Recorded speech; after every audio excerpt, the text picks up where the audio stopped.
Bien, bueno, actualmente vamos a ver todo lo que son los defectos de la función plaquetaria. Son muchos, son extensos, todos tienen una esencia en común, las manifestaciones clínicas que vamos a ver. Le podemos llamar púrpuras trombocitopáticas, es decir, defectos en la, o podemos decir simplemente tiene un defecto en la función plaquetaria. Para estos, pues los defectos de la función plaquetaria pueden ser tanto hereditarios, que son los primeros que vamos a ver, y también los trastornos adquiridos.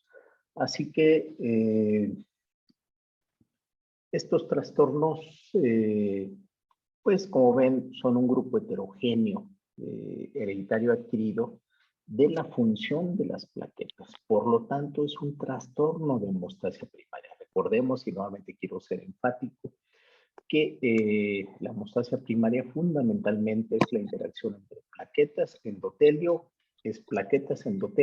y pues factor de von Willebrand, ¿no? Particularmente es mucho más complejo que esto, pero bueno, simplemente nuevamente enfatizando cuál es la importancia que tiene este rubro en relación a lo que vamos a tener, ¿no? Entonces, y bueno, ¿qué características tienen todas estas trombocitopatías? ¿No? ¿Por qué se les llaman púrpuras trombocitopénicas? Porque, bueno, en general, y va a depender de la magnitud del tipo, cursan con eh, púrpuras, ¿no? Tienen púrpura seca o pueden tener púrpura húmeda. De ahí el término de púrpuras trombocitopáticas, ¿no? Porque el concepto es que clínicamente tienen esta manifestación, como hemos dicho ayer, simplemente petequias, equimosis, o bien pueden tener gingivorragias, pueden tener sangrado nasal, e incluso en el caso de las mujeres, pues van a tener metrorragias, es decir, sangrados intermenstruales o incremento en la cantidad, en la magnitud en cuanto al número de días y la cantidad de sangrado. Una característica que tienen, aunque cada vez, y cuando vimos pruebas de que valoran hemostasia primaria, el tiempo de sangrado es prolongado. Recordemos que el tiempo de sangrado actualmente tiende a estar en desuso, precisamente por la gran variabilidad que tiene del operador, ¿no? Se intenta que se migre acerca del uso del PFA100 o el PFA200, pero bueno, todavía puede ser útil y darle valor solamente que el tiempo de sangrado sea prolongado. Entonces, este grupo de enfermedades son trastornos de hemostasia primaria, ¿no? Que puede ser una alteración porque interacciona mal la plaqueta con el endotelio o las plaquetas entre sí, ¿no? Pueden ser defectos en la adhesión plaquetaria, pueden ser defectos en la agregación plaquetaria primaria, pueden ser defectos en la agregación plaquetaria secundaria o también pueden ser defectos en la actividad procoagulante que tienen las plaquetas. Esto, pues, ¿qué genera? Que el mecanismo de interacción se vea afectado. Y bueno, sabemos que una de las primeras fases de la hemostasia es la hemostasia primaria y bueno, pues esto va a generar la hemorragia que conlleva a estos pacientes y la manifestación clínica purpúrica, ya sea en piel o mucosas, ¿no? Que es una característica clínica importante. Eh, Ahora, en general, todos los trastornos, ya vamos a ver posteriormente individualmente, bueno, todos estos trastornos en realidad son trastornos, los trastornos hereditarios, en realidad son muy pocos frecuentes. Va a depender qué tipo de trastornos. En general son poco frecuentes, pero bueno, evidentemente hay que verlos porque se llegan a presentar en los hospitales, ¿no? Y sobre todo, si se trabaja en un hospital de referencia, se van a llegar a observar. Si bien evidentemente al ser trastornos hereditarios se presentan comúnmente, es en el caso del pediatra, es el que particularmente es el que tiene que estar vigente en esto. También me ha tocado en los adultos que llegan por no tener cuadros tan severos, se pueden llegar a identificar, me ha tocado diagnosticar trombastenias de Glassman o enfermedad de von Willebrand en los adultos, porque no son cuadros tan severos. Entonces, es muy importante que los estemos identificando. Así que tenemos que tener atención en eso. Por ejemplo, una de las series más grandes que se tienen es las de Conetti Rao o Rao Conetti, que actualmente es el director del Centro de Hemostasia y Trombosis de la Universidad de Temple en Filadelfia, donde estaba el doctor Coleman. Él se ha dedicado mucho al estudio de las plaquetas. Y bueno, estamos ahorita porque la próxima semana en el Congreso Internacional de Hematología Pediátrica pueda estar presente el doctor Conetti Rao. Bueno, él estudió 62 pacientes y vean en qué año, 1985, es de las series más grandes donde hizo una recopilación de todos los casos, no es un estudio reciente. Y él informa, pues, en Estados Unidos, trombastenia de Glassman un caso, defecto de gránulos densos 10 casos, anormalidades en la producción de tromboxana 2, que es un poderoso agonista plaquetario, y defectos en la liberación del ácido araquidónico, que forma parte de los mecanismos de activación intraplaquetaria al generar, por supuesto, la activación de las plaquetas.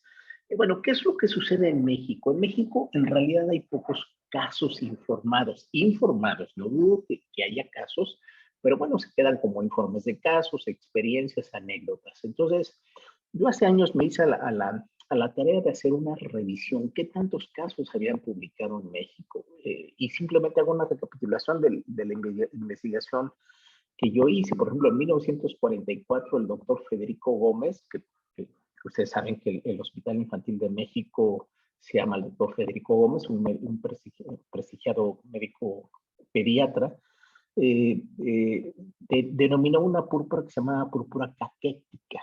Es decir, era una púrpura que se presentaba en niños severamente desnutridos, que tenían una cuenta normal de plaquetas, pero él encontró que estos niños que tenían pues seguramente es multifactorial. Estamos hablando de 1944, a lo mejor no tenía toda la tecnología, pero bueno, fue muy clínico el doctor. Entonces manifestó que en esos niños desnutridos les hacía el tiempo de sangrado y tenían elevación del tiempo de sangrado y tenían manifestaciones purpúricas. En otros podemos atribuir a lo mejor daños en el endotelio, muchos factores. Entonces él le denominó y lo publicó, por supuesto, llamado púrpura caquética, ¿no? En 1968, uno de los fundadores de la Escuela de Hematología Pediátrica, más bien el fundador de la Escuela de Hematología Pediátrica en México, el doctor Samuel Dorantes Mesa, en el Hospital Infantil de México, informó un caso con ataxia telangiectasia y que tenían disfunción de plaquetas, ¿no? Entonces, desde ahí se sabe, ¿no? Y que tenía factor 9 disminuida. También informa 10 casos de trombastenia de Glassman y otras trombopatías que no las pudo identificar. Él siempre decía, tiene trastornos de plaquetas, no sé qué es lo que tiene, ¿no? Él lo informa ahí, recordemos, y nuevamente quiero ser enfático, el año en el cual el doctor lo informaba y no necesariamente existe esa alteración. Pero algo quiero insistir mucho en el aporte clínico que tenía el doctor Dorantes. Tan es así que, bueno, pues no Mano se considera el fundador. Él encontró, fíjense, una familia que tenía púrpura, tenía manifestaciones clínicas, pero tenía trombocitopenia, es decir, que a veces le disminuían, a veces sí y a veces no. Como no había informes en la literatura, de hecho lo informó en una revista internacional que en su momento se llamaba Revista Escandinava de Hematología, y le dio el nombre del apellido de la familia o de los niños, García. Entonces se conoce como enfermedad de García, ¿no? Y así está publicado, ¿no? Por esa trombocitopenia y que a veces cursaba también con efectos trombocitopáticos. Entonces, en realidad, bueno, hay que recordar el antecedente y que seguramente muchos de esos casos que en su momento simplemente se reportaban como trastornos, seguramente quedan para la historia porque, bueno, pues evidentemente ya no va a ser posible estudiarlos, pero bueno, fueron muy clínicos en este aspecto al encontrar que clínicamente tienen esas manifestaciones más las alteraciones desde el punto de vista laboratorio. Ahora, esto es muy importante. ¿Cómo clasificar los trastornos de la función plaquetaria? Bueno, primero, ¿son de origen hereditario o son adquiridos, no? También podemos tener en los niños trastornos adquiridos. Si está tomando medicamentos, un niño que está tomando aspirina, pues claro, también puede tener una trombocitopatía adquirida secundaria a medicamentos. Pero bueno, lo más común es que si tenemos un niño o durante el desarrollo en la etapa preescolar escolar puede tener manifestaciones purpúricas y bueno, pues estaríamos obligados a descartar que podría tratarse o una trombocitopenia o un defecto en la función de las plaquetas, ¿no? Porque puede decir, bueno, es que este paciente tiene plaquetas normales, pero tiene manifestaciones purpúricas. Entonces, dices, bueno, no es von Willebrand, no es trombocitopenia, no tiene otro trastorno, bueno, entonces entra dentro del rubro diagnósticos diferenciales y puede ser un trastorno de la función de las plaquetas. ¿Cómo dividirlas? Si uno ve en los diferentes libros y tratados, tanto de Mostacia como de el Williams, el Winthrop, o incluso los libros de hematología pediátrica como Nathan Yoski y otros, pues entiendo que cada quien intenta hacer una clasificación. Algunos los clasifica como trastornos que cursan con plaquetas gigantes, otros lo clasifican de otra forma. Esta es la forma más didáctica que hice una recopilación, más bien es una copia de varias publicaciones, en lo cual yo les planteo cómo a mí se me ha hecho más sencillo entender los defectos de la función plaquetaria. Estos defectos de la función plaquetaria, si ustedes lo visualizan, bueno, pues yo los pongo aquí de manera que muy didáctica como defectos en la adhesión. ¿Qué afecta la adhesión entre la plaqueta y el endotelio? Bueno, von Willebrand lo pongo y hago la aclaración. Muchas me cuestionan, ¿por qué pone von Willebrand si von Willebrand no es un defecto de la función? Estoy de acuerdo. Lo pongo aquí simplemente porque es una alteración en la adhesión de las plaquetas, pero ojo, y alguien que lo cuestione, no es un defecto, estoy totalmente de acuerdo, pero se comporta como una alteración en la adhesión, ¿no? Entonces, los que sí son defectos de la adhesión es enfermedad vernasulier, que la vamos a ver, es un defecto en la glicoproteína 1B95 y defectos en otras glicoproteínas que también se ven afectadas en estos fenómenos de adhesión de las plaquetas. Entonces, vamos a ver, tenemos entonces trastornos de adhesión plaquetaria. Luego vienen los trastornos de la agregación plaquetaria primaria. En esta primera interacción de las fases de Mostacia que vimos, pues trombastenia de Glassman es fundamental aquí como una posibilidad diagnóstica, ¿no? Y su variante, que en su momento se conocía como atrombia esencial, que en realidad pues es una variante de una trombastenia de Glassman. Yo he tenido casos de atrombia esencial. En su momento incluso fue referido en los años 90, fue referido como atrombia esencial. Si ustedes usan como atrombia esencial, ya no van a ver artículos publicados, pero sí van a ver artículos que en los años 80, 90 reportaban como atrombia esencial, que en realidad es una variante de la trombastenia de Glassman. Lo pongo simplemente como una referencia de lo que soy históricamente. Y luego tenemos los defectos en la agregación plaquetaria secundaria. ¿A qué se refiere? Cuando una vez que la plaqueta se agrega, libera sus gránulos y favorece que haya una interacción entre plaqueta y plaqueta y estos mecanismos sean más importantes. Esto puede ser por alteración en los gránulos, ¿no? Se llaman alteraciones en la fosa del depósito, así se le pueden, o en el pool de gránulos, y esto puede ser por los defectos en los gránulos densos, ¿no? Los cuerpos densos, y esto es primario o secundario, y aquí tenemos algunos trastornos que pueden llegar a presentarse de forma primaria secundaria.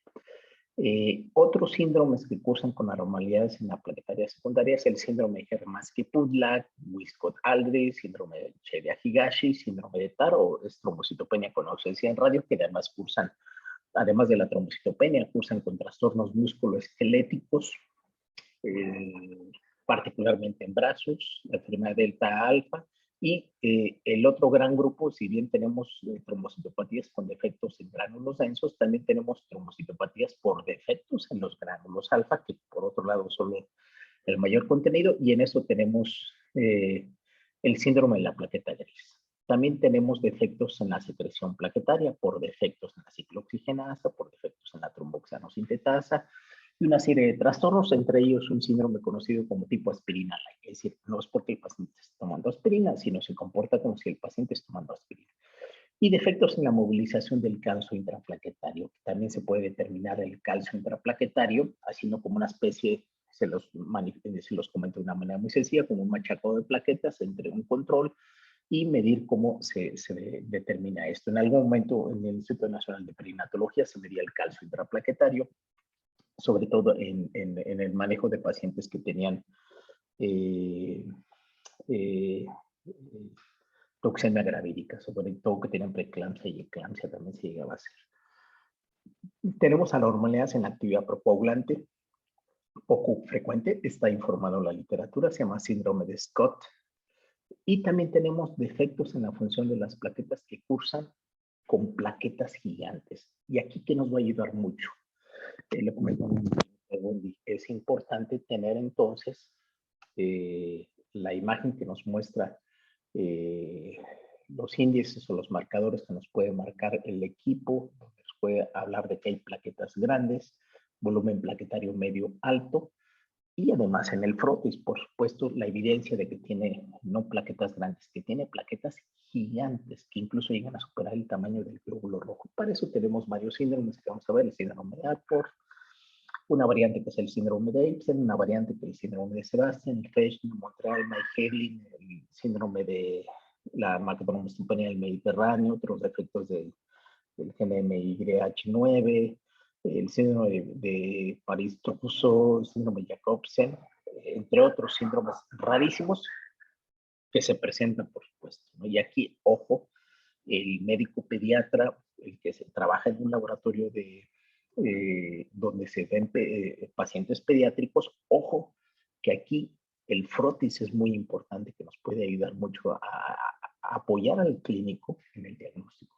También tenemos síndromes que cursan con plaquetas hiperreactivas, ¿no? Que se conoce como síndrome de plaquetas pegajosas, ¿no? Hay varios y otros trastornos, por ejemplo, que también vemos los pacientes que tienen trastornos en el tejido conectivo o pacientes que tienen algunos trastornos genéticos como el síndrome de Down, enfermedad de Marfan, estos pacientes que están hiperelásticos, la enfermedad de Ehlers-Danlos, osteogénesis imperfectas, pueden tratar trastornos. Es decir, hay un montón de trastornos de plaquetas, es a lo que quiero llegar, que todos tienen una vía en común. Paciente que tiene púrpura, que tiene manifestaciones, vamos a ver qué datos clínicos tiene el paciente, ¿no? Por ejemplo, aquí les pongo en uno de los artículos que les voy a proporcionar cómo los llegan a clasificar, ¿no? Por ejemplo, defectos en la adhesión plaquetaria. Bueno, aquí ponen, hay una variante de von Willebrand que se llama una variante de tipo plaquetaria de la enfermedad de von Willebrand. El tipo de defecto y con qué cursa. Por ejemplo, cursa con trombocitopenia y tiene disminución o ausencia de multímeros de alto peso molecular, que son los más hemostáticos, los más efectivos, los que nos ayudan a que sea más intensa y más esta unión de plaquetas con el endotelio sea firme y sólido. Son los multímeros de alto peso molecular. Pero vean las dos grandes variantes paradójicas. El exceso de multímeros de alto peso molecular produce el síndrome que acabamos de ver, púrpura trombocitopénica trombótica. Es decir, todos tenemos que tener una cantidad determinada de multímeros de von Willebrand de peso molecular muy alto, alto, medianamente y bajo peso molecular. O sea, eso es lo normal, tener von Willebrand de todos los pesos moleculares. Claro, el que es más alto es más hemostático, pero tenemos un poderoso regulador, ¿no? Que es esta carboxipeptidasa que es el ADAMS13, son las tijeras que cortan los multímeros, ¿no? Eso en condiciones normales. El exceso va a producir la PTT. Ahora, el que no haya sus multímeros de alto peso molecular produce paradójicamente lo contrario, hemorragias, ¿no? Porque altera esta capacidad de las plaquetas a unirse a la glicoproteína 1B9, ¿no? Y va a producir defectos en la unión con la ristocetina desde el punto de vista de la prueba, ¿no? Entonces, en algunos casos. Por ejemplo, aquí puede incrementar la aglutinación con ristocetina, porque puede mostrar ciertas alteraciones y que puede producir trombocitopenia, ¿no? Como es el caso de la variante de von Willebrand tipo 2B, ¿no? Entonces, ojo en relación a estas variantes. Tenemos el síndrome de Bernard-Soulier que cursa con plaquetas gigantes, más trombocitopenia, ¿no? Con un incremento importante del volumen plaquetario medio, ¿no? Y bueno, alteraciones en glicoproteínas. Tenemos defectos en los receptores de las plaquetas, como es el caso de trastornos que cursan con defectos en los receptores de ADP, como es, ya lo hemos visto, ¿no? Que es el P2Y, que particularmente es el receptor para algunos poderosos antiagregantes, como es el caso sería el caso del clopidogrel, ¿no? Que muestra esta alteración, ¿no? Quiere decir entonces que estos defectos del receptor P2Y del ADP se comportaría como si el paciente estuviera tomando, así como hay el síndrome aspirina-like, podríamos decir que es el síndrome clopidogrel-like, porque se comporta en esa forma, ¿no? Defectos en el receptor de proteína 6, defectos en el receptor de tromboxano, es decir, esta es otra manera de clasificar los defectos de los receptores que se pueden presentar. Ustedes ven, muchos comparten características que algunos cursan con plaquetas normales, aquí lo vemos, ¿no? Por ejemplo, el defecto del receptor 6, plaquetas normales, el receptor del tromboxano A2 cuenta de plaquetas normales, ¿no? La diferencia de Bernard-Soulier que tiene trombocitopenia. Entonces, aquí tenemos algo que nos puede ayudar. Clínicamente yo identifico a este paciente, me lo refieren o va a consulta y tiene púrpura. Oiga, doctor, le sale mucha sangre por la nariz, ante el mínimo traumatismo espontáneamente le salen moretones a mi niño, a mi adolescente. Inmediatamente yo lo que hago, las pruebas de escrutinio. Le solicito una citometría hemática, una biometría hemática. Evidentemente, yo clínico, bueno, voy a valorar toda la biometría hemática, no solamente pues tengo que valorar la hemoglobina, bla, bla, bla, todos los índices, que es importante para descartar otras patologías, cifraleucos. Pero es importante ver si tiene trombocitopenia o no. Que me dicen plaquetas normales, bueno, oye, entonces ya en automático descarto un grupo de trastornos de hemostasia primaria que cursan con trombocitopenia, entre ellos Bernard-Soulier y otros. Entonces, simplemente la biometría, vean la importancia, la clínica, y nuevamente enfatizo, el laboratorio. Un buen laboratorio, un buen químico o un buen personal de laboratorio que está haciendo pruebas y que le hace la biometría y visualiza, oye, este paciente tiene volumen plaquetario bajito. Ah, bueno, pues sí, eso, pues, ¿qué podría ser? ¿No? A mejor un Wiskott-Aldrich, por ejemplo, ¿no? Pues, hipotéticamente. No, que tiene un volumen plaquetario muy alto. Ah, bueno, pues a lo mejor es un síndrome que usa con plaquetas gigantes. No, pero fíjate que tiene cifra de plaquetas normales. Ah, bueno, entonces todos esos parámetros del laboratorio nos ayudan mucho al clínico. ¿Sabes qué? Ahora entonces veamos el frotis, ¿no? Uno dice, tiene un trastorno de la función de las plaquetas. Vete solamente las plaquetas. No, porque hay síndromes de plaquetas que cursan con gránulos en leucocitos. Y esto es también muy importante. El análisis de frotis de sangre periférica. A lo mejor estamos viendo las patologías y pídele genética y pídele los genes, pero el diagnóstico está en el frotis. O sea, el diagnóstico está ahí o la sospecha diagnóstica. Entonces, soy enfático en esto porque quiero decirles que en la historia que yo he visto, un buen químico me ha ayudado, me ayudó, ya no está conmigo porque se jubiló, me ayudaba a diagnosticar patología. Parte de los casos que yo he diagnosticado es el laboratorio que me ha ayudado. Oye, veo este frotis, está muy raro, vamos a revisarlo. Entonces, me ayudó mucho a diagnosticar esta patología. Entonces, aquí es esta mancuerna importante que tenemos que hacer. No nos tenemos que pelear. No sé quién sepa más, si el clínico o el personal laboratorio. Creo que cada quien tiene su fortaleza, ¿no? Un buen químico con que me ayude en el laboratorio, igualmente ustedes como personal de laboratorio, el tener un buen clínico que los escuche, el doctor, veo esto, no me checa esto, a ver, vamos a revisar el frotis o vamos a revisar los resultados, ¿no? Entonces, ojo en relación a esto. Hablamos de cosas muy sofisticadas, pero es muy importante identificar que estas cosas sofisticadas tienen un patrón común. Tiempo de sangrado, le hago una biometría hemática que me aporta información valiosísima y frotis, frotis, frotis, frotis. Igualmente estos síndromes poco comunes, y los vamos a ver con un síndrome Hermansky-Pudlak. Bueno, si en automático este paciente que me está llegando es albino y tiene sangrado, dices, puta, agua paso por mi casa. Es Hermansky-Pudlak, ha estado demostrado lo contrario.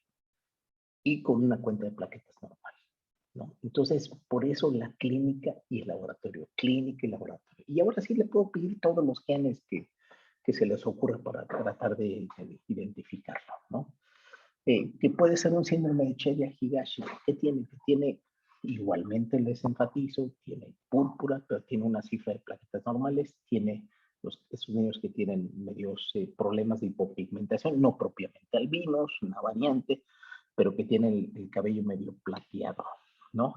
Pero que tienen inclusiones gigantes en los granulocitos, ¿no? Entonces, para que vean que no solamente se vayan con la idea de que, oye, el doctor me lo está mandando, o está sospechando que tiene trastornos de plaquetas, vamos a echarle nada más un ojo a las plaquetas. Claro, es importante, pero no se olviden, o no nos olvidemos también nosotros como clínicos, que hay otros trastornos que también cursan con trastornos en otras variantes, como puede ser, en glóbulos blancos, ¿no? Y bueno, pues ya de paso, no estaría de más, pues revisar todo el frotis, por supuesto, otras células y revisar cómo están los glóbulos rojos, ¿no? Y así nos podemos ir con cada uno de los trastornos que se presentan, ¿no? Y ustedes ven, bueno, pues si ya sabemos qué es esto y ya sé que es un Cheida-Higashi, bueno, pues a ver qué gen le voy a pedir, bueno, ya para confirmar y ratificar y hacer el estudio genético, y bueno, ya se puede hacer todo, ¿no? Entonces hay muchos trastornos que pueden cursar con trombocitopenia, anemia, y pues puedo sospechar que sea un defecto en GATA1, ¿no? Entre otros trastornos que es importante eh, para, como factor transcriptor para la hematopoiesis, y así sucesivamente, pero recordemos, vayamos de lo sencillo a lo complejo para poder diagnosticarlo, ¿no? O estos síndromes como el síndrome de París-Trussell-Jacobsen, que cursa trastornos genéticos, ¿no? Trombocitopenia con plaquetas gigantes, pero además tienen dismorfias faciales. Entonces, yo como clínico tengo que identificar cómo está facialmente, ¿no? Tiene una dismorfia característica o sospechosa. Bueno, aquí importante la valoración también por el servicio de genética, que es el servicio de genética que está acostumbrado a ver trastornos raros, o lo puede hacer el estudio o comparar a través de un atlas, bueno, qué dismorfias faciales tiene, que tiene hipertelorismo, qué implantación baja de las orejas, qué lengua grande, todo ese tipo de datos nos puede ayudar si yo identifico una dismorfia. Entonces, aquí la clínica es importante, ¿no? O sea, decir, si tiene trastornos de desarrollo psicomotor, nos va a ayudar mucho al diagnóstico, porque no son trastornos que se presentan solamente en plaquetas, son trastornos que en muchos genes, y estos genes que se codifican pueden dar incluso algunos trastornos con tendencias a leucemias. Entonces, todos estos trastornos es importante identificarlos, ¿no? Aquí lo estamos viendo, una forma de clasificarlos diferente a la que yo les mostré, ¿no? O sea, lo importante es cómo hacer el abordaje inicial, y con base a eso yo puedo definir cómo puedo establecer el diagnóstico, ¿no? También puedo hacer el caso de un paciente que tiene trombocitopenia, pero que no tiene plaquetas, y puedo hacerle, según sea el caso, una aspirada de médula ósea y no tener megacariocitos. Entonces tiene una trombocitopenia megacariocítica, ¿no? Algunos de estos pacientes pueden tener incluso ausencia de radio, ¿no? Un síndrome de TAR, por ejemplo, sea el caso que se presente en esta situación. ¿Ok? Ahora, igualmente nos hacen ciertas sugerencias. ¿Qué pruebas son importantes para el diagnóstico de estos desórdenes de la función de las plaquetas? Vean cómo, sea el artículo más sofisticado, ¿qué es lo que nos están diciendo? Importantísimo en estas pruebas de función de plaquetas. Yo podré ser el mejor hemostasiólogo del mundo, pero al final tengo que ir y hacerle un análisis del frotis de sangre periférica, ¿no? Simplemente desde el número de plaquetas, el tamaño de las plaquetas, ¿no? Son grandes, pequeñas, son grises, y ahorita vamos a entrar en esa situación.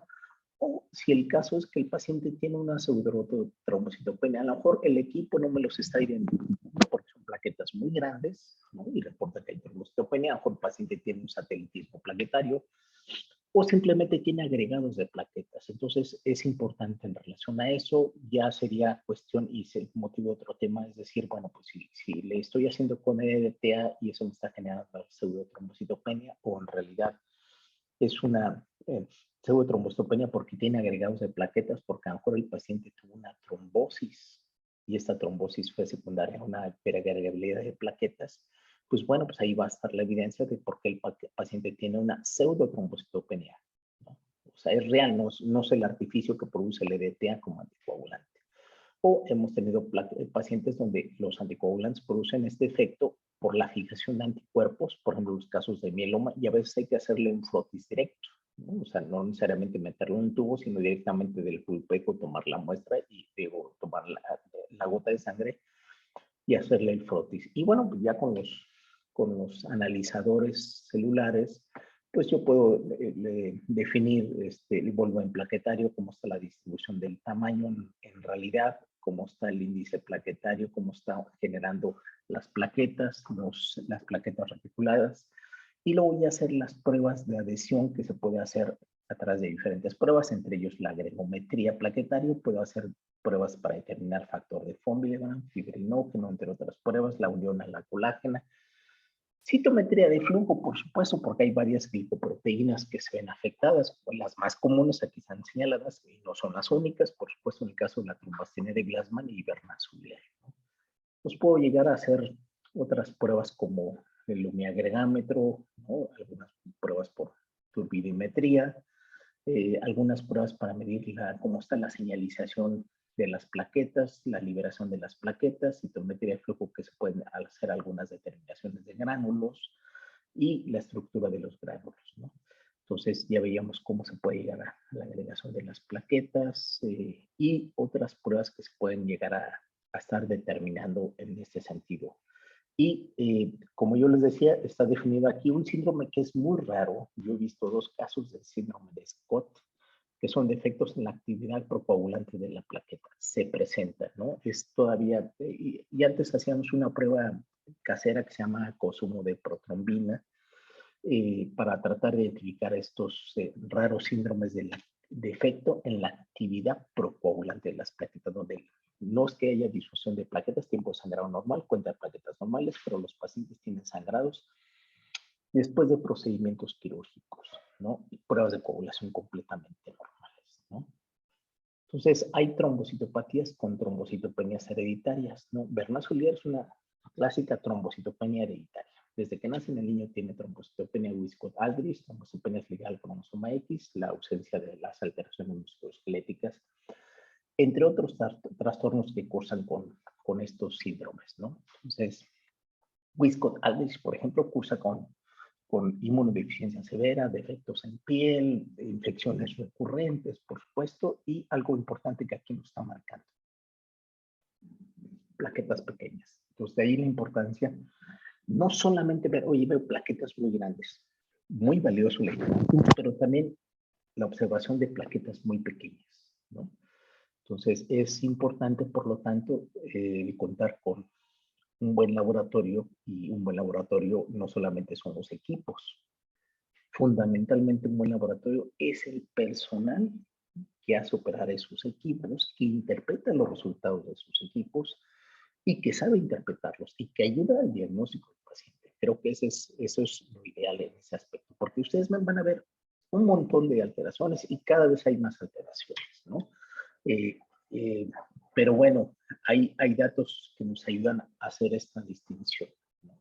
Por ejemplo, en esta imagen nos muestra simplemente como ejemplo, bueno, ¿cuál es la trombastenia de Glassman? No cursa con trombocitopenia, pero tiene un defecto en esta glicoproteína o esta integrina que es la alfa-2b beta-3, también conocida como la glicoproteína 2b3a, donde el paciente cursa con cifra de plaquetas normales, pero este paciente tiene púrpura y donde el paciente tiene trastornos particularmente en los fenómenos de agregación. En la agregometría plaquetaria basal alterada habría que hacer la prueba de citometría y flujo y puede ser una deficiencia parcial o total. Para eso hay dos formas de trombostenia clásica, ¿no?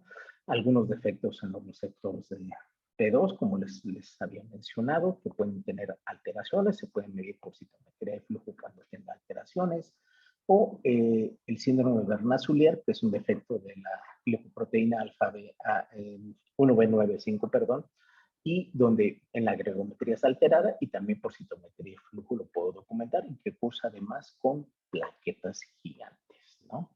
El síndrome de Scott, que hemos estado enfatizando, donde hay un defecto en la formación de alteración, particularmente en la actividad procoagulante generada por trombina a través de los receptores PAR1 y PAR4, ¿no?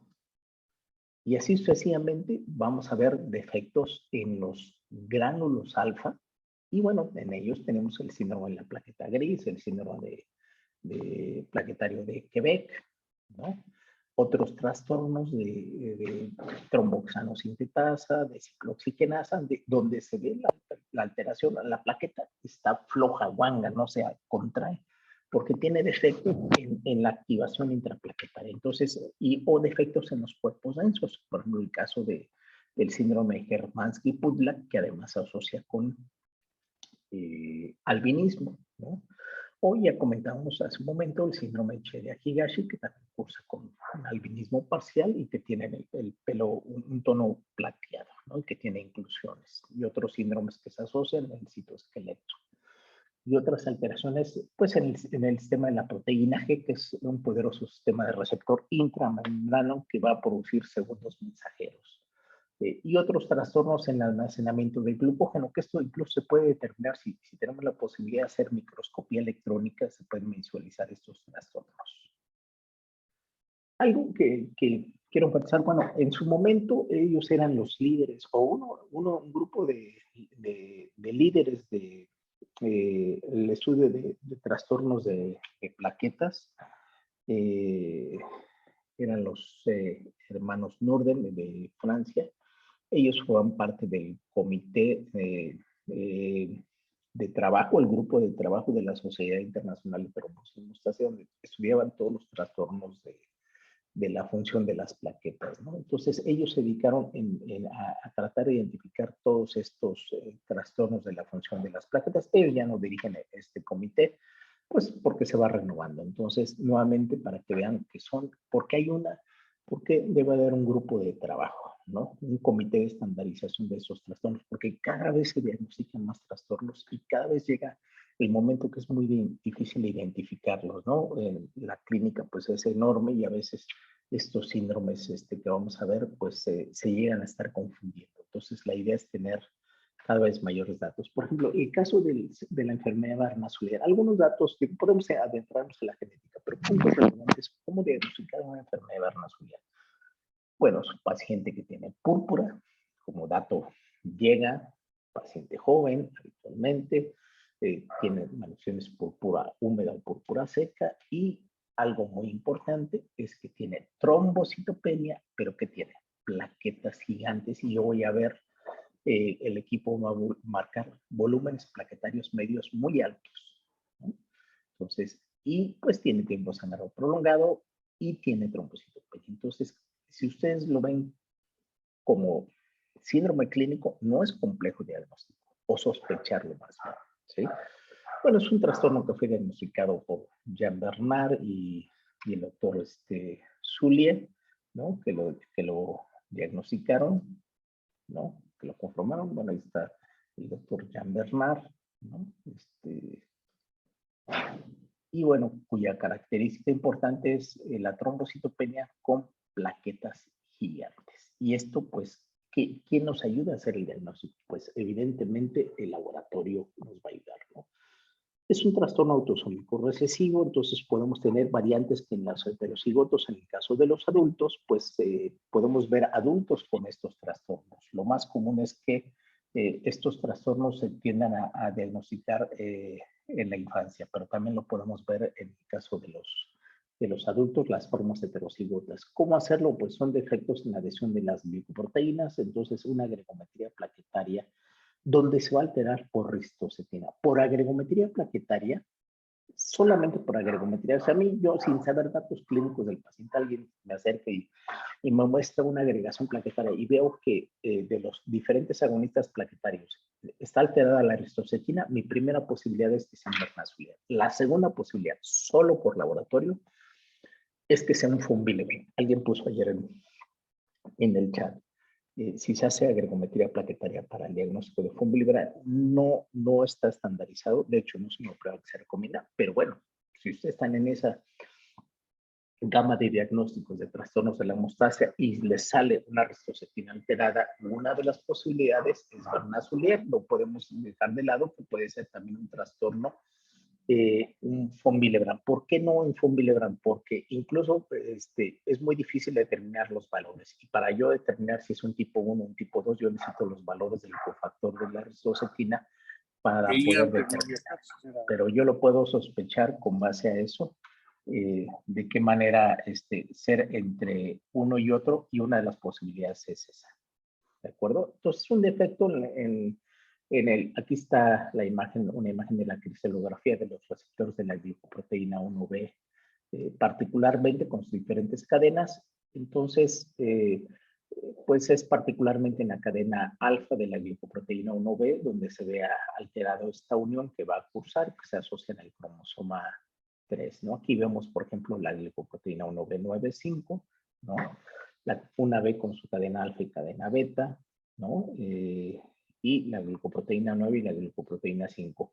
Algo muy importante que en el Bernasolier, desde el punto de vista terapéutico, cuando estos pacientes tienen hemorragia, que tenemos que transfundirles plaquetas en algunas circunstancias que tengan sangrado o sangrados que pongan en peligro, muchos de los determinantes antigénicos que tienen estas glicoproteínas tienen los antígenos plaquetarios humanos. Aquí vemos particularmente dos, el HP3 y el HP12. Entonces quiere decir que estos pacientes, al tener dañadas estas glicoproteínas, pueden también tener ausencia de estas antígenos plaquetarios. Entonces, si la mayoría podemos ser HPA3 en la población, o yo transfundo un paciente que tiene HPA3 positivo a un paciente con Bernasolier, puede hacer resistencia a la transfusión de plaquetas. También Bernasolier, aunque se ve más comúnmente en los pacientes con trombastenia de Glassman.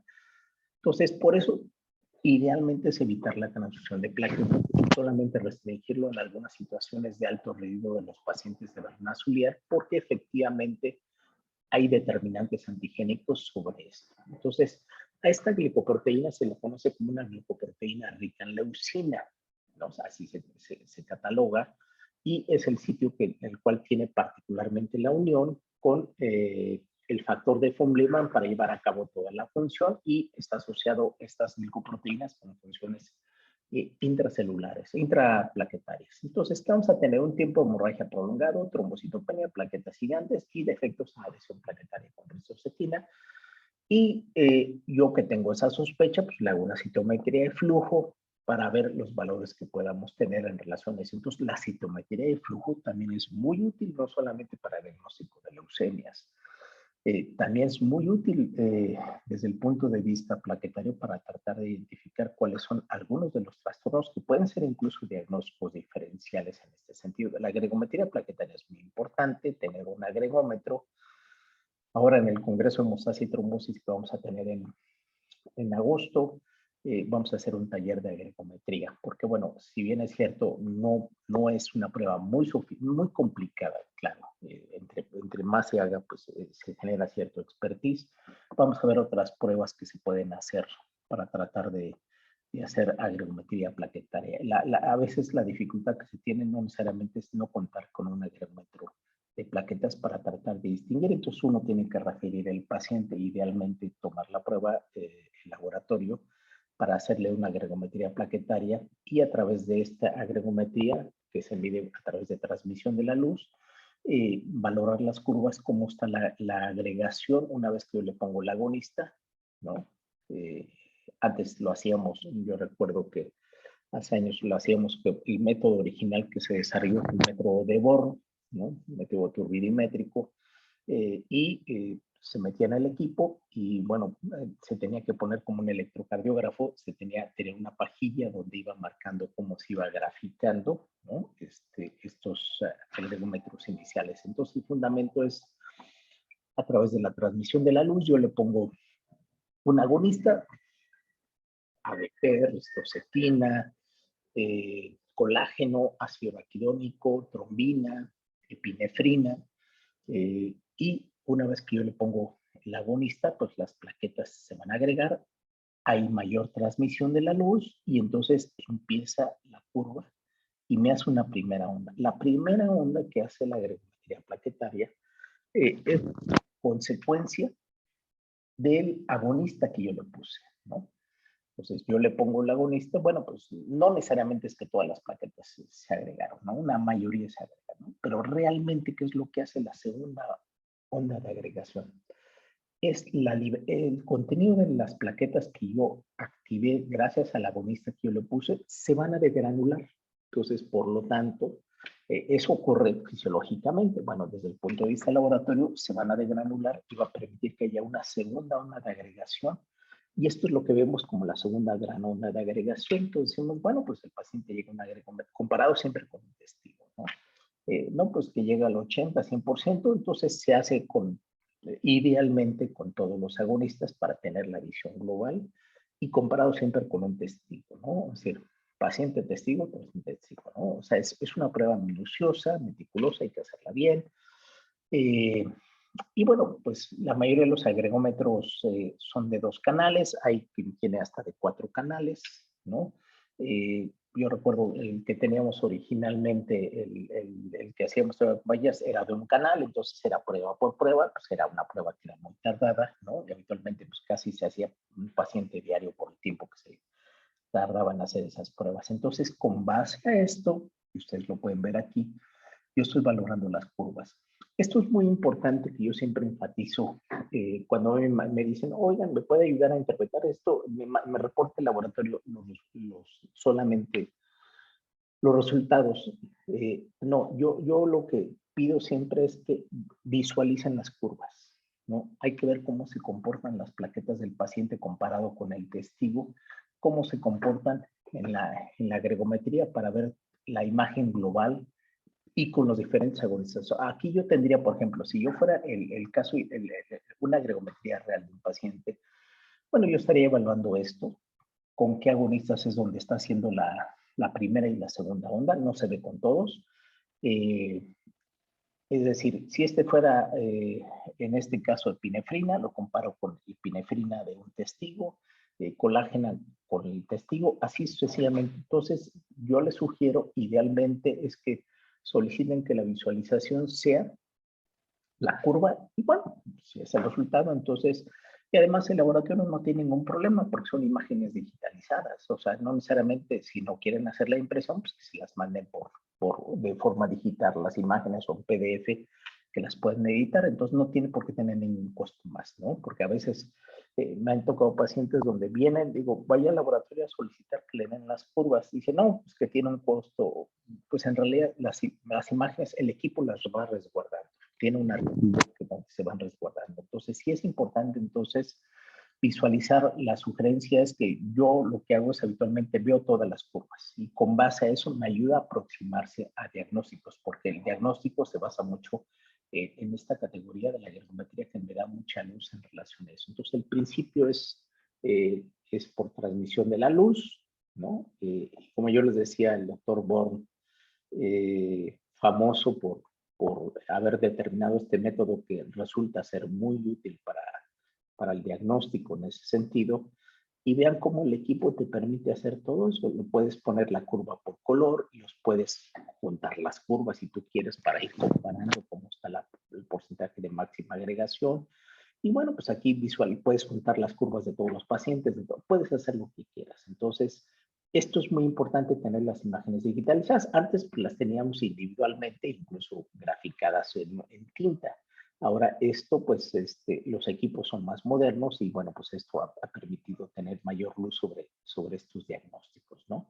Entonces, yo creo que la granulometría, digo, hablando ahorita de Bernasolier, pero particularmente Born ha permitido, o permitió, perdón, gracias a esta metodología, conjuntar métodos, la clínica, por supuesto, y bueno, pues un tanto métodos químicos y métodos físicos para poder hacer el diagnóstico de esta patología. Entonces, algún momento el doctor Born participó en uno de los congresos que hace el grupo CLAD, el Grupo Cooperativo Latinoamericano de Hemostasia y Trombosis, importantísimo, porque gracias al fundamento de él, seguimos utilizando las agregometrías plaquetarias. Entonces, dicen, y no me consta, simplemente ahora sí como informe de tabloide, que es no me acuerdo si es el tío o abuelo de esta chica. ¿Quién es?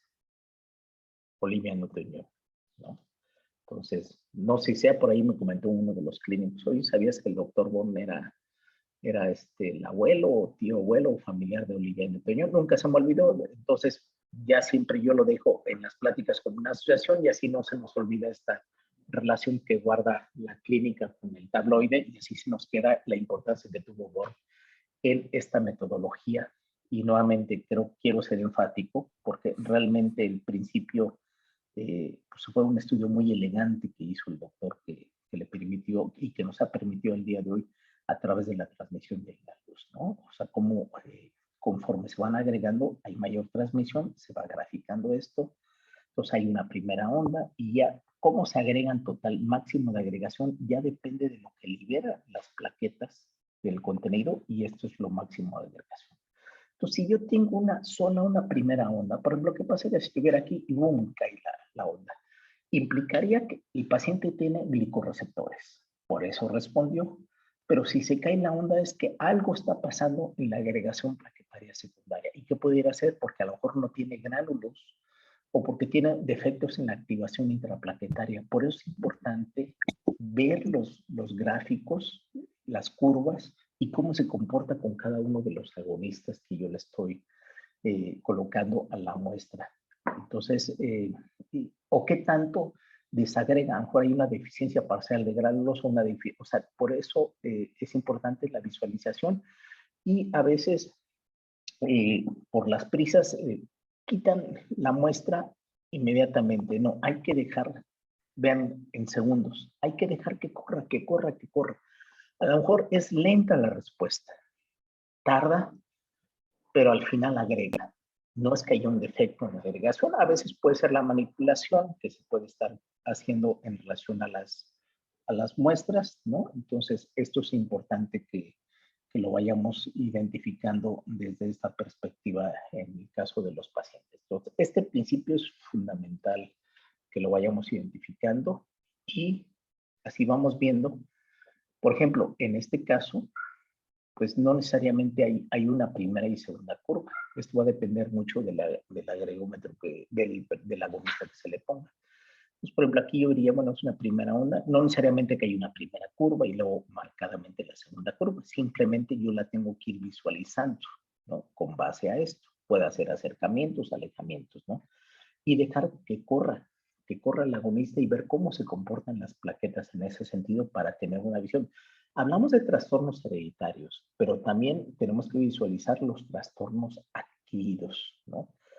Uno habla de los defectos, pero también tenemos que ver síndromes de plaquetas pegajosas, que también el principio se fundamenta en la gregometría plaquetaria, ¿no? Y para eso hay criterios que hizo el doctor Mamen, para saber si el paciente tiene una hiperagregabilidad, síndrome de plaquetas pegajosas, y por lo tanto ese paciente que tiene síndrome de plaquetas pegajosas puede tener no hemorragia, sino trombosis en una etapa de relativamente joven. Un paciente que se infarta a los 20 años, 30 años, bueno, pues eso, evidentemente habla de un trastorno desde anatómico o hasta un trastorno adicional que puede estar influyendo a este respecto, ¿no? Entonces vean cómo se van comportando con diferentes agonistas, ¿no? Aquí, por ejemplo, se está mezclando ristocetina, colágena agrega tardíamente, pero agrega con epinefrina. Entonces, con base a esto, ¿no? A veces los laboratorios lo único que hacen es informarnos estos resultados. Yo no digo que sea malo, pero lo más mejor es tener la visualización de las curvas para ver cómo se comportan y yo hacer la correlación con la clínica, ¿no? O si ustedes están elaborando la gregometría O igualmente les toca hacer la agregometría, correlacionarlo con el laboratorio, con una biometría hemática o con la citometría de flujo como está, y la clínica, ¿no? Decir, bueno, pues a lo mejor tardíamente, pues a lo mejor me parece que puede ser esto, me parece que puede ser otro, ¿no? Esto es importante, entonces, no solamente quedarnos con estos resultados, siempre pedirle, yo cuando llego a solicitar a pacientes que se lo van a hacer privado, le marco incluso en la solicitud, por favor, entregar los gráficos o las agregometrías, las gráficas de las agregometrías para poder visualizar todos estos efectos. Y con base a eso, puedo decir, bueno, si el ADP está así y la ristocetina está así, pues me está diciendo que no está agregando con ristocetina, ¿no? Ahora, yo desde el punto de vista laboratorio tengo dudas, se vale la pena repetirlo. Oye, no me agregó, pero el testigo sigue agrega con ristocetina, bueno, te está validando la prueba. Seguramente a lo mejor decíamos que si no agrega con ristocetina puede ser un paciente con un Bernard-Soulier, o por otro lado puede ser un paciente con una sospecha de una enfermedad de von Willebrand, simplemente enfermedad de von Willebrand. De todas maneras habría que hacerle la prueba de cofactor ristocetina, el antígeno y todas las pruebas que serían útiles para establecer el diagnóstico, ¿no? Entonces, y con base a eso, yo tratar de establecer, si no agrego con ristocetina, la sospecha efectivamente es que se trate de un Bernard-Soulier, ¿no? Entonces yo comparo diferentes curvas, estas son curvas reales de pacientes, y que si nosotros visualizamos, pues son curvas, perdón, que están normales, ¿no? Claro, para llegar a esto, pues con el testigo y ver los segundos que tarda en hacer la respuesta y la amplitud de la curva para poder evaluar globalmente. Y aquí lo vemos, si no agrega con ristocetina, pues la sospecha es que sea una enfermedad de von Willebrand o un Bernard-Soulier. Y si no agrega con otros agonistas, ¿no? Si agrega con ristocetina, pero no agrega con otros agonistas, pues la sospecha que pueda ser tratada. Si no agrega con ADP, colágeno y epinefrina, pues puede ser una trombocitopenia de Glasman. Y por otro lado, si tiene una primera onda de agregación y desagrega, pues a lo mejor es un defecto particularmente en almacenamiento o algunos otros trastornos que puede haber hiperagregabilidad, ¿no? Como algunas neoplasias mieloproliferativas. Y así es como uno va aprendiendo a interpretar los gráficos. Lo puedo ver, a ver, pues se vale sacar el libro y decir, bueno, a ver esta curva cómo se comporta y qué posibilidades puede ser que se trate. Aquí se marcan los trastornos más comunes, pero decíamos que hay una N cantidad de trastornos que pueden hacerlo. ¿Por qué pongo esto de la agregometría? Porque la agregometría sigue siendo una piedra angular en el diagnóstico de las trombocitopatías en general, tanto hereditarias como adquiridas. De hecho, las trombocitopatías de plaquetas gigantes, el diagnóstico fundamentalmente se sigue fundamentando en la agregometría plaquetaria, ¿no? Entonces, Bernard-Soulier ya vimos que fundamentalmente es un defecto de plaquetas gigantes, trastornos en la lipoproteína 1B95, y un defecto en la agregación con ristocetina, y comportamiento clínico, no hay un síndrome, un dato sine qua non donde diga esto es igualado, no. Son pacientes que se presentan con púrpuras secas, seca o zika o húmeda. Otro trastorno es la trombastenia de Glasman. Trombastenia de Glasman igual, otro defecto en la función plaquetaria hereditario, comportamiento clínico igual. ¿Qué tiene? Púrpura seca o púrpura húmeda. Es decir, por clínica yo no puedo saber si es Bernard-Soulier o es una trombastenia de Glasman, ¿no? Aquí vemos al doctor Glasman, que es de los primeros trastornos que se identificaron, que es la tromboastenia, es decir, que las plaquetas están asténicas, es decir, flojas las plaquetas, ¿no? Por eso se conoce como trombastenia de Glasman, ¿no? Entonces, esta es una revisión histórica que se hace, ¿no? Porque pues, es de alguna manera hacer una apología de un autor, pues de alguna manera darle el reconocimiento, el tributo que tuvo este autor en identificar este trastorno que todavía al día de hoy lleva su nombre, la trombastenia de Glasman, ¿no? En 1918. Por lo tanto, este es el mejor ejemplo de un defecto de agregación plaquetaria primaria, autosómico recesivo, ya decíamos cuáles son los trastornos y alteración de la proteína alfa 2B beta 3, ¿no? Entonces, es un defecto no solamente en el complejo glicoreceptor, sino en el, recordemos que los gránulos alfas tienen fibrinógeno, entonces afecta esto y también una proteína intraplaquetaria que se llama trombastanina y que hay un defecto en la actina intracelular. Esto tiene un fundamento importante, ¿no? Entonces, no solamente es la alteración en el glicoreceptor alfa 2 beta 3 alfa beta 3 del fibrinógeno de la contracción, son plaquetas flojas, ¿no? Y que le da una característica que nos ayuda desde el punto de vista laboratorio. Este es el complejo glicoproteico, ¿no? Lo hemos visto de otras formas, pero de una manera sencilla, ¿no? Alfa 2B, beta 3, y que favorece los mecanismos de agregación al agregarse con el fibrinógeno. Y que también tiene determinantes antigénicos, los antígenos plaquetarios HPA, sobre todo el HPA1. Por lo tanto, este paciente tenemos que tener cuidado en el aspecto que esta trombastenia de Glassman es importante que se transfunda solamente en situaciones de urgencia. ¿Por qué? Porque cada vez que yo estoy transfundiéndole plaquetas a un paciente por sangrado, pues lo estoy inmunizando. La mayoría somos HPA1. Quiere decir que a este paciente que tiene ausencia del HPA1, cuando yo lo transfundo, pues va a ser aloanticuerpos y por lo tanto va a ser resistencia a las plaquetas. Es una característica común que tienen los pacientes con trombastenia de Glassman, resistencia a plaquetas. Yo recuerdo la anécdota de una paciente adulta, ya tenía hemorragia de tubo digestivo y infundíamos plaquetas, transfundíamos plaquetas y no respondía, se veía con hemorragia de tubo digestivo. Cuando tuvimos la oportunidad de hacerle la búsqueda de aloanticuerpos, que se hacía la búsqueda, bueno, identificamos por blood chip que tenía ausencia de los antígenos HPA y evidentemente tenía una aloinmunización.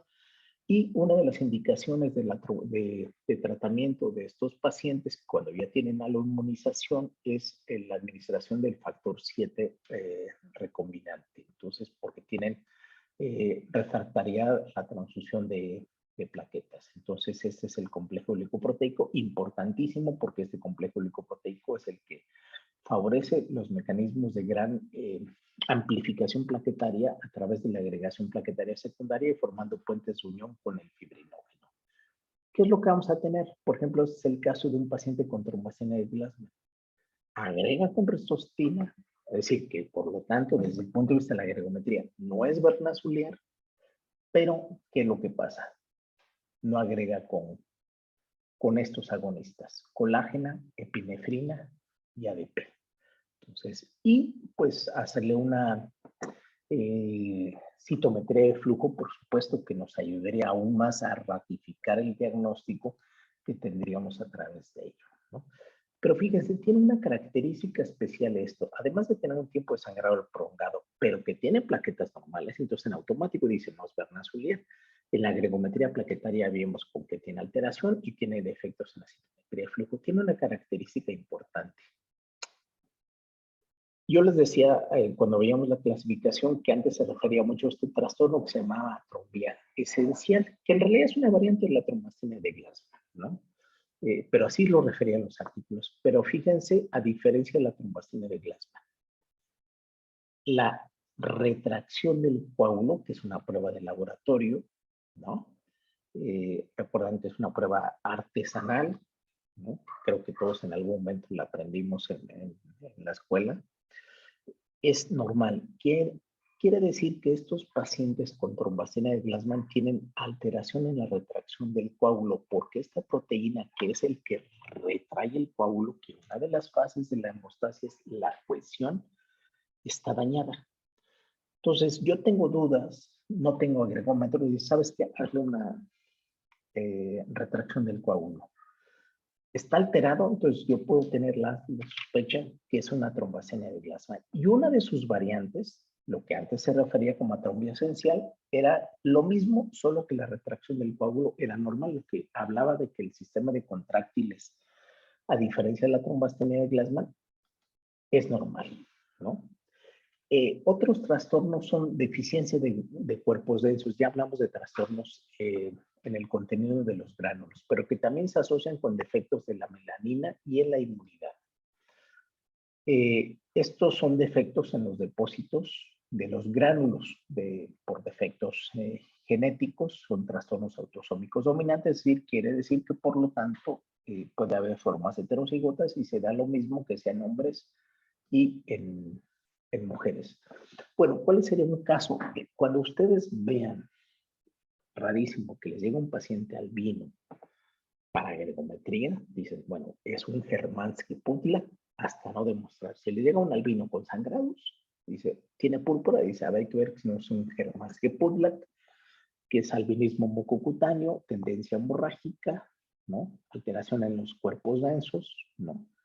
Y defecto en la liberación del ácido araquidónico. Entonces vamos a tener una segunda onda de agregación alterada. Entonces, pues que veamos estos trastornos es un albinismo oculocutáneo, por eso se le llama, que cursa además con púrpura y trastorno de los gránulos densos, ¿no? Entonces es este famoso síndrome de Hermansky-Pudlak, es una foto, por supuesto, tomada de internet, representando de las asociaciones que existen de Hermansky-Pudlak, que cursa con trastornos en la pigmentación, ¿no? Y con tendencia, por supuesto, a trastornos neoplásicos, ¿no? Y que se asocia a fibrosis intersticial, colitis granulomatosa, es decir, que tienen otros trastornos, además de trastornos en la función de los macrófagos, ¿no? Y que su tendencia es tener ausencia de los cuerpos densos. Esto es a través de hacer microscopías electrónicas. Cada vez es más difícil hacerlo, pero tener un microscopio electrónico pues es algo que sería importante tenerlo, donde se pueden visualizar. En el Hospital General de México antes había un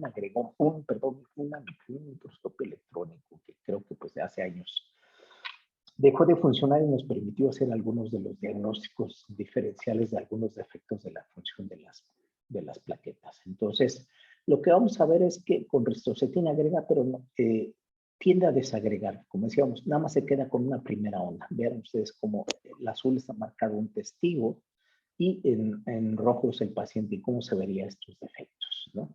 Otro gran defecto es el síndrome de Wiskott-Aldrich. El Wiskott-Aldrich, que también ha sido informado en México, en el cual se asocia con trastornos en piel, trombocitopenia hereditaria y trastornos de infección por defectos en la embolía moral, ¿no? Y que tienen cuya tendencia es tener, además de la púrpura, que la trombocitopenia no es como tal la consecuencia de la púrpura, porque habitualmente cursan con cifras de plaquetas relacionadas aproximadamente 30,000. Incluso hay variantes que son formas atenuadas del síndrome de Wiskott-Aldrich, pero que cursan con microplaquetas. Entonces, esto también es importante desde el punto de vista laboratorio, la observación, y que tienen también tendencias a formar algunos tipos de linfomas, ¿no? Entonces, pueden tener petequias a la trombocitopenia. No es particularmente, aunque aquí dice la trombocitopenia, es por el defecto que cursan además adicionalmente en plaquetas, tienen eczema, alteraciones en piel, ¿no? Y continuamente problemas infecciosos que pueden llegar a cursar. La agregación plaquetaria es normal, pero tienen defectos a nivel de plaquetas y se considera que también pueden algunos de ellos, aunque hay formas atenuadas, que reportó, incluso hay un caso reportado en México, que lo reportó el doctor, un pediatra que también que estuvo con el doctor Dorantes, el doctor Carlos Álvarez Amaya, si no mal recuerdo, informó este trastorno de un síndrome, un caso de Wiskott-Aldrich atenuado, igual publicado en una revista internacional, ¿no? Y él, como lo sospechó, pues lo sospechó porque tenía trombocitopenia, tenía igual los datos, plaquetas pequeñas, tenía trastornos en piel, trastornos en la inmunidad, pero era una forma atenuada del comportamiento habitual. Otro gran síndrome de gránulos densos es el síndrome de Chiari-Higashi. Se caracteriza particularmente por tener defectos en la pigmentación, es autosómica, y que tiene gránulos citoplasmáticos gigantes, particularmente en granulocitos, tendencia a infecciones y tendencia hemorrágica. Por eso cuando yo les decía, no solamente es visualizar la morfología de plaquetas, sino también cómo están los leucocitos y que además cursa con albinismo incompleto. Entonces, y la inclusión es que puede tener dentro de los granulares, dentro de los neutrófilos. Entonces, y que además se caracteriza por este trastorno que les mencionaba, que no es el albinismo que les acabo de decir. Entonces, estos pacientes que tienen trastornos en la pigmentación podría ser una posibilidad diagnóstica. Otro de los datos, perdón, otros de los síndromes poco frecuentes es uno, vimos de los defectos o los más comunes, cuerpos densos, hay muchos más. Otros son de los gránulos alfa. Raculia, que hay una de las pocas fotos que existen de Raculia. Raculia es un médico francés. Identificó un trastorno que, por ausencia de gránulos alfa, que se llama síndrome de la plaqueta gris, ¿no? Es un defecto de la función de las plaquetas por ausencia de gránulos alfa y que tiene de disminución en los gránulos y por lo tanto tiene defectos en la agregación plaquetaria secundaria, ¿no? Él lo define que la microscopía de luz identificó una familia que tenía estos defectos y que en la microscopía de luz tenían estas plaquetas gigantes, tenían un tinte un poco gris. El síndrome de la plaqueta gris es indistinguible de una vernazulia. Usa plaquetas gigantes, trombocitopenia, pero la gregometría es diferente. Decíamos que en vernazulier no hay agregación con ristocetina. Aquí sí agregan con ristocetina, pero no hay segunda onda de agregación, que es algo que llega a suceder. Y les comento esta anécdota porque nosotros en 1994, bueno, ya hace cuántos años, hace 26 años, tuve la oportunidad de una paciente del Hospital General de México diagnosticar este caso, ¿no? Que se publicó en la revista Sangre, que después se convirtió en la revista Hematológica, que es una revista europea. El primer caso de síndrome de la plaqueta gris asociado a una enfermedad en una familia mexicana. Estamos hablando de 1994. Es una paciente que me llegó con diagnóstico de una trombocitopenia inmune primaria, le estaban dando esteroides, pero me llamaba la atención que con 50,000 plaquetas tenía púrpura. Dices, bueno, pues una paciente con 50,000 plaquetas no sangra. Entonces, yo dije, debe tener otra cosa. Le hice un tiempo de sangrado, tiempo de sangrado mega largo, ¿no? Le hice agregometría plaquetaria, tenía trastornos en la agregometría y le hicimos una microscopía electrónica. Esta microscopía electrónica a lo mejor no es la ideal, pero bueno, era lo que teníamos en su momento en el Hospital General de México. Se hizo una microscopía electrónica que se encontraba en el servicio de patología, anatomía patológica, y no se observaban gránulos alfa, que por cierto son los más numerosos, ¿no? Esto fue en la ayuda de los médicos de patología que nos ayudaron a hacer el diagnóstico, que tenían la ausencia de gránulos alfa, y ya con esta pues podemos identificarlo, no solamente el propósitus, que era una mujer de 20 y tantos años, no recuerdo ahorita exactamente la edad, que tenía tiempo de sangrado prolongado, tenía trombocitopenia, tenía un volumen plaquetario medio alto, tiempos de coagulación normales y alteraciones en la agregometría. Y tenía dos sobrinos exactamente que ya eran tratados en un servicio de hematología pediátrica, tratados como si fuera una trombocitopenia inmune primaria, pero que en realidad, al hacer el estudio familiar, se identificó que tenían el síndrome de trastorno, tenían un síndrome de plaqueta gris. Entonces, fue por eso que en el estudio, perdón, podemos identificar tanto el propósitos como los sobrinos, hijos de un hermano, tenían el mismo trastorno, que es un síndrome de la plaqueta gris. Entonces, no son las agregometrías originales, por supuesto, porque, bueno, pues evidentemente todavía se hacían de las viejas agregometrías, entonces no hay segunda de agresión. Eso nos permitió sospechar que tiene algo en el contenido de los gránulos. Y por eso fue que le hicimos la agregometría plaquetaria y dio lugar a eso, ¿no? hay pocos casos informados en el mundo. Ahorita deben de haber en el mundo, yo creo que 100 a 115 casos de síndrome de la plaqueta gris en el mundo. Puedo equivocarme tal vez un poquito más. Sin habiendo, cuando nosotros informamos esta familia, había 70 casos informados en el mundo de trastornos de la plaqueta gris. Bueno, claro, con otra calidad de equipo pues, se puede visualizar la ausencia de los gránulos alfa en estos pacientes, ¿no? Entonces, bueno, se van reportando casos y casos de síndrome de la plaqueta gris y como a lo mejor hay más casos, el problema es que hay que tener siempre la avidez clínica y el soporte del laboratorio, alguien que te vea que hay plaquetas gigantes, que nota algo raro, que te permita tener esta sospecha para tratar de identificarse asociado con trastornos de algunos genes que se han identificado y que algunos pueden tener tendencia a estos pacientes al desarrollo de leucemias. Entonces, y bueno, pues claro, ya con base a los, actualmente con la genética se puede identificar en relación a eso. Entonces, pues cada vez hay más número de casos reportados de síndrome de la plaqueta gris. Entonces, también hay otros datos de trastornos de la secreción plaquetaria, de la movilización de calcio, y de la actividad procoagulante en la plaqueta. Me tocó ver una doctora que era neumóloga del centro médico que cada vez que la operaban hacía sangrados. Le hacían 20,000 estudios, siempre salía normal, hasta que una vez le hicimos una prueba de consumo de protrombina, que es una prueba casera para identificar la actividad procoagulante en las plaquetas y salió alterada en ese sentido. No era lo que en su momento pudimos hacer y bueno, ahora cada vez que, porque tuvo varias cirugías de columna, entonces lo que se hacía es cada vez, y siempre que se operaba le ponían solamente plasma y no paraba el sangrado. Pues lo que se hacía es la transfusión profiláctica de plaquetas y bueno, pues ya una de las últimas cirugías cuando se tuvo que someter no tuvo ningún efecto de sangrado, ¿no? Entonces, el síndrome de Scott está, y bueno, es un defecto de los fosfolípidos plaquetarios, particularmente de la fosfatilglicerina que viene a estar establecida, ¿no? Ahora, tenemos otras trombocitopatías con plaquetas gigantes, por eso es bien complejo todos estos trastornos, y han de decir, oiga, tantos trastornos, sí, pero nuevamente quiero ser enfático, tienen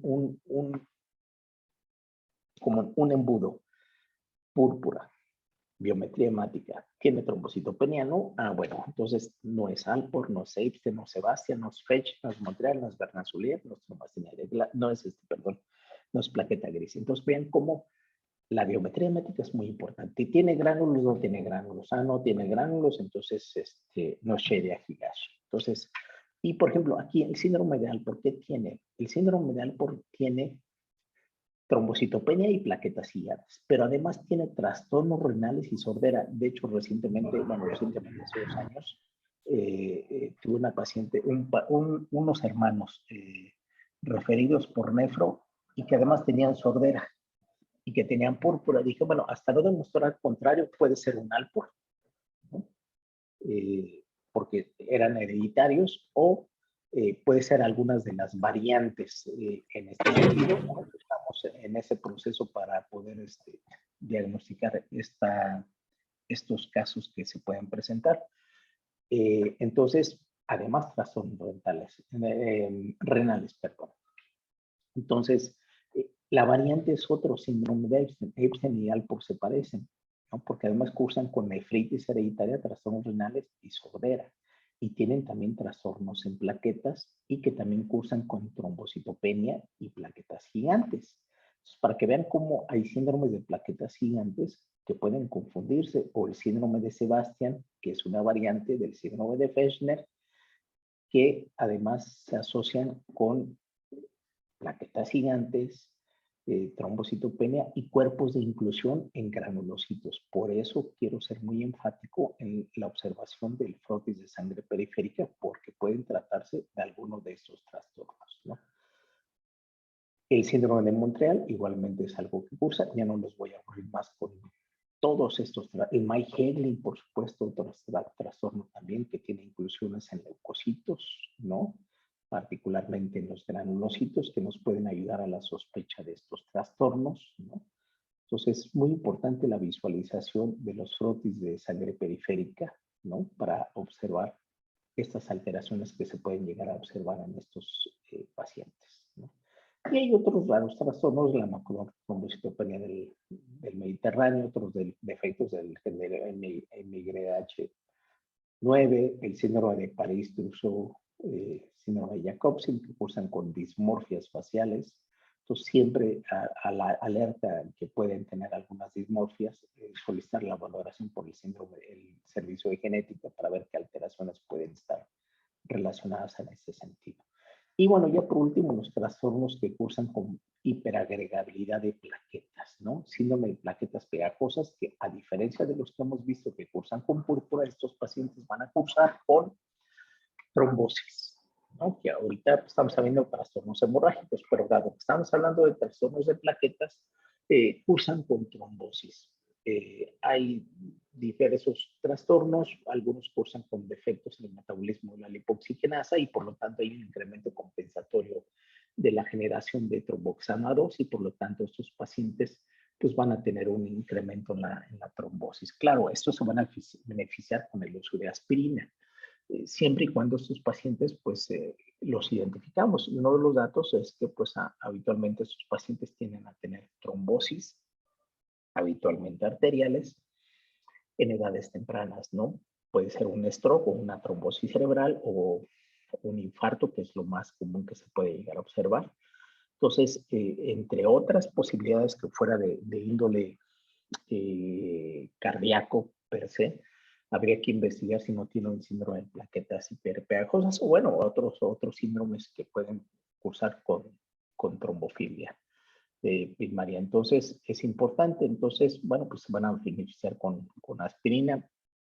Actualmente se ha informado que incluso eh, eh, estos síndromes pueden cursar con trombosis y por lo tanto al tener trombosis pueden ser capaces de beneficiarse con aspirina y hacer la ergometría haciendo diluciones de los agonistas para poder identificar el trastorno, ¿no? Ya veíamos el enfermedad de García que reportó el doctor Dorantes, la telangiectasia hemorrágica hereditaria que además cursa con esos trastornos. Esta es una enfermedad que yo tenía en el Hospital General de México con Ehlers-Danlos, ¿no? Estas que son los hiperelásticos y que además tenía púrpura. Bueno, pues es un defecto que se puede asociar también con disfunción plaquetaria, pero fundamentalmente por el efecto de la unión de la plaqueta con la colágena particularmente que cursan con todos estos síndromes, ¿no?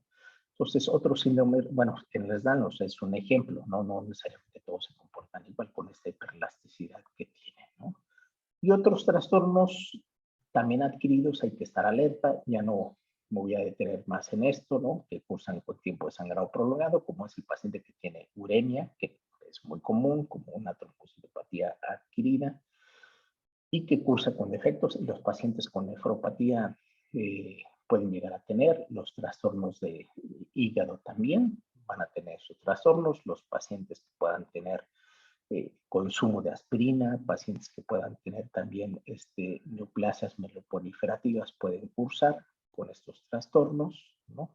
Mieloma múltiple, macroglobulinemia de Waldenström, pueden ser algunos que también pueden tener estos trastornos, ¿no? Y algunos medicamentos que pueden interferir con la función de las plaquetas, algunos alimentos, por ejemplo, aceite de pescado, el exceso del ácido omega 3, hay un estudio que incluso hizo la UNAM que además de producir defectos en la actividad de las plaquetas, tiene un efecto de rebote. Entonces, cuando se usa de manera natural el ácido omega 3 está bien, pero el consumo de ácido omega 3 en forma de cápsulas, pastillas, eso no se recomienda y tampoco ha sido que tenga un efecto benéfico. Entonces, la recomendación es que si vamos a consumir ácido omega 3 sea de forma natural, ¿no? No tanto en suplementos. Incluso hay un estudio que se los busco, que publicó la UNAM en México, donde no se recomienda el uso en relación particularmente ahí. Y esta raíz, que ahorita siempre se me olvida el nombre, bueno, ahorita me recuerdo, perdón que no recuerdo el nombre. El exceso, por ejemplo, si un paciente está con anticoagulación, con anticoagulantes orales directos, esto, y hay quien se le da mucho de meter esta raíz, si me recuerdan, se los agradeceré. En licuados ahora se utiliza mucho, ¿no? Puede favorecer sangrados. No quiere decir que esté contraindicado, pero puede favorecer sangrados porque además está anticoagulado, ¿no? Por ejemplo, se sabe que la comida china produce alteraciones de plaquetas. El ajo y la cebolla produce alteraciones de plaquetas. Y dice, oye, ¿consumo ajo? ¿Me va a producir sangre? No, no, claro que no. Pero cuando se está evaluando función de las plaquetas, siempre se dice, bueno, ¿qué tanto puede ser que haya ciertos alimentos que puedan interferir con la función de las plaquetas? Ahora, si yo tengo una tendencia trombótica y consumo alimentos reguladores de esto, como puede ser ácido omega 3 de forma natural, que lo que tiene más ácido omega 3, pues evidentemente eh, los famosos pescados azules, ¿no? Eh, y bueno, ajo, cebolla, digo, y aquí no estoy diciendo que comen o dejan de comer, simplemente es como conocimiento que hay que tomar. Se ha considerado que incluso independientemente del efecto que pueda tener el vino tinto sobre coagulación y fibrinólisis, que está documentado, también se sabe que puede tener un efecto sobre plaquetas. Incluso algunos dicen que el vino tinto puede tener un efecto tipo aspirina. Es decir, dicen, bueno, en lugar de tomar, que antes se utilizaban mucho, que después de los 50 años se tomara de manera profiláctica aspirina, pues en lugar de tomar aspirina, consumir vino tinto. ¿Sí? Ojo con la recomendación del vino tinto. No, en pláticas abiertas no se recomienda porque es también fomentar el uso del alcoholismo, ¿no? Entonces, el uso del vino tinto tiene que ser un uso muy, muy regular, porque a mí me ha tocado pacientes que cuando uno trata de que tienen trombosis, oiga, consuma vino tinto, y bueno, ya dice, oiga, y si junto todas las copas de vino tinto y me las tomo el fin de semana, y si le catafixio el vino tinto por cerveza, y si le no, es vino tinto por el efecto particularmente que llegan a tener algunos ingredientes que tienen el vino tinto.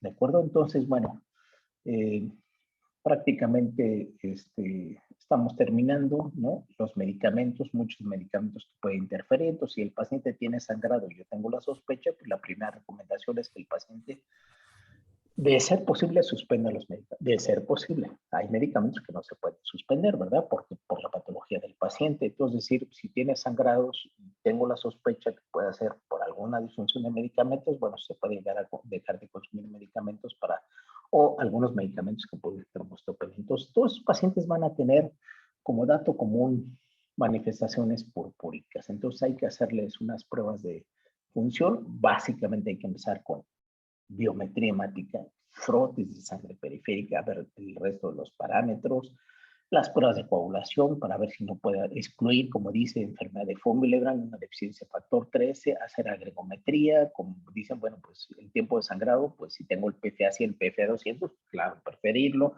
y llegar a la citometría que creo que hemos estado haciendo y a la microscopía electrónica, que bueno, sabemos que cada vez el acceso que se puede tener a estas pruebas cada vez es mayor, ¿no?